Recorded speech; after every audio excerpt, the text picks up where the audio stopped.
ವೈದ್ಯ ವಿಜ್ಞಾನ ದಿನೇ ದಿನೇ ಮುಂದುವರಿಯುತ್ತಿದೆ. ಎಷ್ಟೋ ಮಾರಣಾಂತಿಕ ರೋಗಗಳಿಗೆ ಈಗಾಗಲೇ ಮದ್ದು ಕಂಡುಹಿಡಿಯಲಾಗಿದೆ. ಆದರೆ ಮಾನವನ ಅಂಗಾಂಗ ವೈಫಲ್ಯವಾದಾಗ, ಅಂಗಾಂಗ ದಾನಿಗಳು ಸಿಗದೇ ಇದ್ದಾಗ ಸಾಕಷ್ಟು ತೊಂದರೆಗಳು ಎದುರಾಗ್ತವೆ. ಇದರ ಬದಲಿಗೆ ಪ್ರಾಣಿಗಳ ಅಂಗಾಂಗಗಳನ್ನು ಕಸಿ ಮಾಡುವಂತಹ ಶಸ್ತ್ರಚಿಕಿತ್ಸೆ ಇನ್ನೂ ಕೂಡ ಪ್ರಾಯೋಗಿಕ ಹಂತದಲ್ಲೇ ಇದೆ. ಈ ರೀತಿಯ ಚಿಕಿತ್ಸೆಗೆ ಒಳಪಟ್ಟ ವಿಶ್ವದ 2ನೇ ಮಹಿಳೆ ಬಗ್ಗೆ ನಾವಿಂದು ತಿಳಿಯೋಣ. ಅಮೆರಿಕ ಮೂಲದ ನ್ಯೂಜೆರ್ಸಿಯ ಲಿಸಾ ಪಿಸಾನೊ. ಆಕೆಗೆ 54 ವರ್ಷ ವಯಸ್ಸು.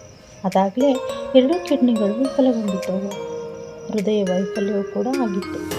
ಆದರೆ ಛಲ ಬಿಡದಂತಹ ವೈದ್ಯರು ಕೃತಕವಾಗಿ ರಕ್ತವನ್ನು ಪಂಪ್ ಮಾಡೋದ್ರ ಮೂಲಕ ಆ ಸಾಧನವನ್ನು ಕೂಡ ಅಳವಡಿಸಿದರು. ಹಂದಿಯ ಮೂತ್ರಪಿಂಡವನ್ನು ಸಹ ಮಹಿಳೆಗೆ ಅಳವಡಿಕೆ ಮಾಡಿದರು. ಆದರೆ ವಿಧಿಯಾಟದ ಮುಂದೆ ಯಾವುದೂ ನಡೆಯಿಲ್ಲ. ವೈದ್ಯ ವಿಜ್ಞಾನ ಎಷ್ಟೇ ಮುಂದುವರೆದಿದ್ದು ಸಹ ಸಾವಿನ ಎದುರು ಮಹಿಳೆ ಮಂಡಿಯೂರಲೇಬೇಕಾಯಿತು. ಆ ಮಹಿಳೆಗೆ ವಂಶವಾಹಿ ಮಾರ್ಪಡಿಸಿದಂತಹ ಹಂದಿಯ ಕಿಡ್ನಿಗಳನ್ನು ಅಳವಡಿಕೆ ಮಾಡಲಾಗಿತ್ತು. ಈ ರೀತಿಯ ಹಂದಿ ಕಿಡ್ನಿ ಪಡೆದಂತಹ ವಿಶ್ವದ 2ನೇ ವ್ಯಕ್ತಿ ಎಂಬ ಹೆಗ್ಗಳಿಕೆಯೂ ಕೂಡ ಈ ಮಹಿಳೆಗೆ ಸಂದಿತ್ತು. ಜೊತೆಗೆ ಈಕೆಗೆ ಹೃದಯವೂ ಕೂಡ ವೈಫಲ್ಯವಾಗಿದ್ದ ಕಾರಣ ಯಾಂತ್ರಿಕವಾಗಿ ಹೃದಯದ ರೀತಿ ಕಾರ್ಯನಿರ್ವಹಿಸುವ ಸಾಧನವನ್ನು ಸಹ ಅಳವಡಿಕೆ ಮಾಡಲಾಗಿತ್ತು. ಆದರೆ ಈ ಸಾಧನವು ಮಹಿಳೆಯ ದೇಹದಲ್ಲಿ ರಕ್ತವನ್ನು ಸಮರ್ಪಕವಾಗಿ ಮತ್ತು ವ್ಯವಸ್ಥಿತವಾಗಿ ಪಂಪ್ ಮಾಡೋದರಲ್ಲಿ ಸೋತು ಹೋಗಿತ್ತು. ಹೀಗಾಗಿ ಮಹಿಳೆಗೆ ಅಳವಡಿಕೆ ಮಾಡಲಾಗಿದ್ದಂಥ ಹಂದಿಯ ಕಿಡ್ನಿಗಳು ಹಾನಿಗೊಳಗಾಗಿದ್ದವು. ಹೀಗಾಗಿ 2 ಕಿಡ್ನಿಗಳನ್ನು ಹೊರತೆಗೆದಂತಹ ವೈದ್ಯರು ಆಕೆಗೆ ಪ್ರತಿದಿನ ಡಯಾಲಿಸಿಸ್ಗೆ ಒಳಪಡುವಂತೆ ಸೂಚನೆ ನೀಡಿದರು. ಆದರೆ ಹೃದಯವೂ ಕೈಕೊಟ್ಟಿದ್ದ ಕಾರಣ ಆಕೆ ಕೊನೆಯುಸಿರೆಳೆಬೇಕಾಯಿತು. ಈ ಕುರಿತಾಗಿ ಪ್ರತಿಕ್ರಿಯೆ ನೀಡಿರ್ತಕ್ಕಂಥ ತಜ್ಞ ವೈದ್ಯರು, ಹೃದಯ ವೈಫಲ್ಯಕ್ಕೆ ಒಳಗಾಗಿ ಯಾಂತ್ರಿಕ ಪಂಪ್ ನೆರವಿನಿಂದ ಬದುಕುತ್ತಿರುವವರಿಗೆ ಕಿಡ್ನಿ ಕಸಿ ಶಸ್ತ್ರಚಿಕಿತ್ಸೆ ಮಾಡೋದು ಕಷ್ಟಕರ. ಜೊತೆಗೆ ಅವರು ಬದುಕುಳಿಯುವಂತಹ ಸಾಧ್ಯತೆಗಳು ಕೂಡ ಕಡಿಮೆ.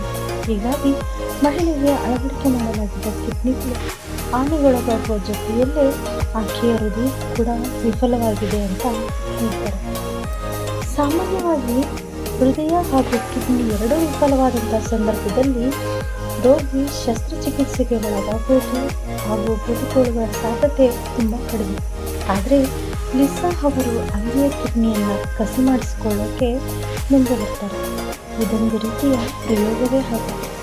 ಈ ಪ್ರಯೋಗಕ್ಕೆ ತಮ್ಮನ್ನು ತಾವು ಒಡ್ಡಿಕೊಳ್ಳುವ ಮೂಲಕ ವೈದ್ಯಕೀಯ ವಿಜ್ಞಾನಕ್ಕೆ, ಶಸ್ತ್ರಚಿಕಿತ್ಸಕರಿಗೆ ಹಾಗೂ ಕಿಡ್ನಿ ಕಸಿ ತಜ್ಞರಿಗೆ ನೆರವಾಗಿದ್ದಾರೆ ಎಂದಿರುವ ವೈದ್ಯರು ಕಿಡ್ನಿ ಅಥವಾ ಹೃದಯಕ್ಕೆ ವೈಫಲ್ಯಕ್ಕೆ ಒಳಗಾದ ರೋಗಿಗಳಿಗೆ ಚಿಕಿತ್ಸೆ ನೀಡುವ ವಿಚಾರದಲ್ಲಿ ಹಾಗೂ ಅವರ ಅಂಗಾಂಗಗಳನ್ನು ಬದಲಾವಣೆ ಮಾಡುವ ಕಸಿ ಚಿಕಿತ್ಸೆಗೆ ಮಹತ್ವದ ಕೊಡುಗೆ ಈ ಲಿಸಾ ಪಿಸಾನೊ ಎಂದಿದ್ದಾರೆ. ಆದರೆ ಮಾನವರಿಗೆ ಹಂದಿ ಕಿಡ್ನಿಯನ್ನು ಕಸಿ ಮಾಡುವುದು ಇದೇ ಮೊದಲ ಬಾರಿಯಲ್ಲ. ಅಮೆರಿಕದ ಬೋಸ್ಟನ್ ರಾಜ್ಯದಲ್ಲಿ ಈ ಹಿಂದೆ 2024 ಮಾರ್ಚ್ನಲ್ಲಿ 62 ವರ್ಷ ವಯಸ್ಸಿನ ರಿಚರ್ಡ್ ಸ್ಲೇಮನ್ ಎಂಬುವವರಿಗೆ ವಿಶ್ವದಲ್ಲೇ ಮೊಟ್ಟ ಮೊದಲ ಬಾರಿಗೆ ಹಂದಿ ಕಿಡ್ನಿಯನ್ನು ಕಸಿ ಮಾಡಲಾಗಿತ್ತು. ಆನುವಂಶಿಕವಾಗಿ ಮಾರ್ಪಾಟು ಮಾಡಿದ ಹಂದಿಯ ಕಿಡ್ನಿ ಇದಾಗಿತ್ತು. ಆಪರೇಷನ್ ಬಳಿಕ 2 ವಾರಗಳಲ್ಲಿ ರಿಚರ್ಡ್ ಅವರು ಆಸ್ಪತ್ರೆಯಿಂದ ಡಿಸ್ಚಾರ್ಜ್ ಆಗಿದ್ದರು ಕೂಡ. ಆದರೆ ಬೇರೆ ಬೇರೆ ಅನ್ಯ ಆರೋಗ್ಯ ಸಂಬಂಧಿ ಸಮಸ್ಯೆಗಳಿಂದಾಗಿ ಕೇವಲ 2 ತಿಂಗಳ ಅಂತರದೊಳಗೆ ಅವರು ಕೂಡ ಸಾವನ್ನಪ್ಪಿದರು. ಆನುವಂಶಿಕವಾಗಿ ಮಾರ್ಪಡಿಸಿದಂತಹ ಈ ಪ್ರಾಣಿಗಳ ದೇಹದ ಭಾಗಗಳನ್ನು ಮಾನವರಿಗೆ ಅಳವಡಿಕೆ ಮಾಡುವ ತಂತ್ರಜ್ಞಾನ ಕಳೆದ ಕೆಲವು ವರ್ಷಗಳಲ್ಲಿ ಸಾಕಷ್ಟು ಪ್ರಗತಿಯನ್ನು ಕಂಡಿದೆ. ಆದರೆ ಈ ತಂತ್ರಜ್ಞಾನ ಇಂದಿಗೂ ಕೂಡ ಪ್ರಾಯೋಗಿಕ ಹಂತದಲ್ಲೇ ಇದೆ. ಸದ್ಯದ ಮಟ್ಟಿಗೆ ಬದುಕುಳಿಯುವ ಸಾಧ್ಯತೆ ಇರುವ ವ್ಯಕ್ತಿಗಳಿಗೆ ಮಾನವನ ದೇಹದ ಅಂಗಾಂಗಗಳನ್ನೇ ಕಸಿ ಮಾಡಲು ಸೂಚಿಸಲಾಗುತ್ತದೆ. ಸಾವಿನಂಚಿನಲ್ಲಿರುವ ಹಾಗೂ ಕೂಡಲೇ ಚಿಕಿತ್ಸೆ ಸಿಗದೇ ಇದ್ದರೆ ಮೃತಪಡುವಂಥ ಸಾಧ್ಯತೆ ಇರುವವರಿಗೆ ಪ್ರಾಣಿಗಳ ದೇಹದ ಅಂಗಾಂಗಗಳನ್ನು ಪಡೆಯಲು ಅವಕಾಶ ನೀಡಲಾಗುತ್ತದೆ. ಇದು ಈ ದಿನದ ವಿಶೇಷವಾದ ಆಶ್ಚರ್ಯಕರ ಸುದ್ದಿ. ಮತ್ತೆ ಇನ್ನೊಂದು ವಿಶೇಷ ಆಶ್ಚರ್ಯಕರ ಸುದ್ದಿಯೊಂದಿಗೆ ಮತ್ತೆ ನಿಮ್ಮನ್ನು ಭೇಟಿಯಾಗ್ತೇನೆ. ಧನ್ಯವಾದಗಳು.